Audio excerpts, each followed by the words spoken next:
اللہ الرحمن الرحیم۔ امید کرتی ہوں کہ آپ سب لوگ خیریت سے ہوں گے۔ اللہ تعالیٰ آپ کو ہمیشہ یوں ہی ہنستا مسکراتا رکھے۔ میں نے اپنی ولاگ کا آغاز مکہ و مدینہ کے پاک سفر سے کیا۔ میرا پہلا ولاگ مدینہ و منورہ سے تھا۔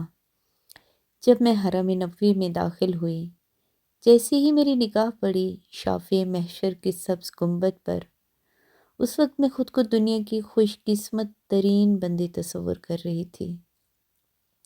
اپنی قسمت پر رشک آ رہا تھا۔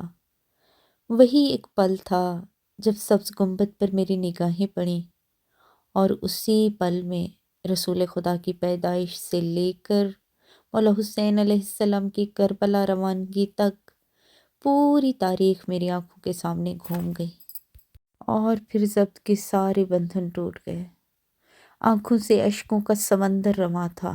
بھی میں پاک رسول کو صحابہ کے جھرمٹ میں دیکھ رہی تھی، اور کبھی خانہ سیدہ میں پنجتن پاک کو چادر تطہیر میں، کبھی مولا حسن و حسین کو دوش نبوت پر سوار دیکھ رہی تھی اور آپ کو فرماتے ہوئے سنا، حسن و حسین جوانان جنت کے سردار ہیں۔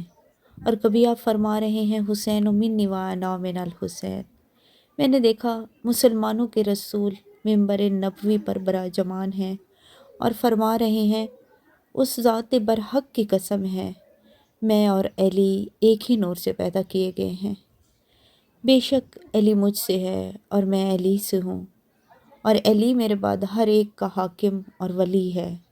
کوئی شخص پل صراط سے نہ گزرے گا سوائے اس شخص کے جس کے واسطے علی صراط سے گزرنے کا پروانہ لکھ دے۔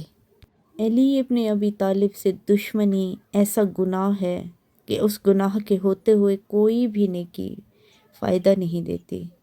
میں نے پاک رسول کا جنازہ دیکھا جس میں صرف 9 لوگ شامل تھے، باقی لوگ سقیفہ بنی سعدہ میں حکومتیں بنانے میں مصروف تھے۔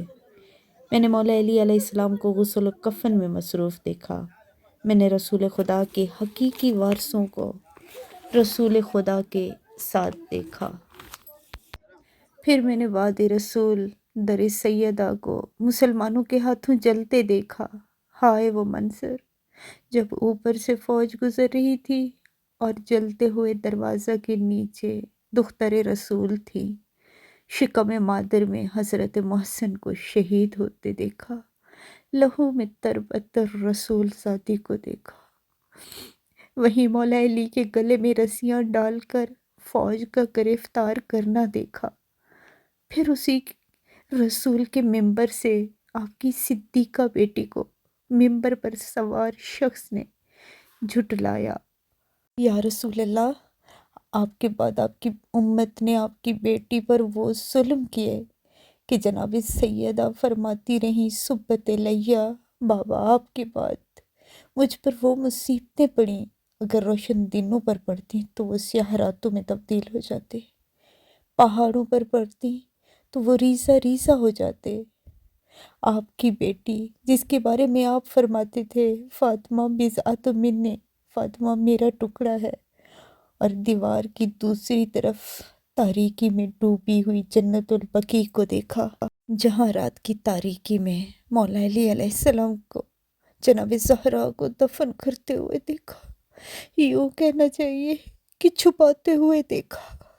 یا رسول اللہ، آپ کی پیاری بیٹی کو آپ کے ساتھ دفن بھی نہیں ہونے دیا مسلمانوں نے، اور جب آپ کے نواسے امام حسن علیہ السلام کو آپ کے قریب دفن کرنے کے لیے لایا گیا تو آپ کے فرزند کے جنازے پر تیر برسائے گئے۔ تب میں خود پر قابو نہ رکھ سکی، میری آنکھوں کے آنسو، میرا گریہ چیخوں میں تبدیل ہو گئے۔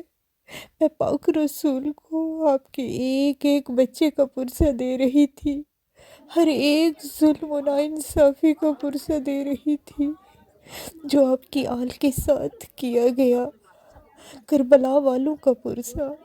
میں اللہ کی بارگاہ میں آپ کے 12ویں جانشین کے ظہور کی دعا مانگ رہی تھی، جلد قائم کا ظہور ہو اور حق اپنے مقام پر آ جائے، یزیدیت کا خاتمہ ہو، نظام مصطفیٰ قائم ہو، آمین یا رب العالمین۔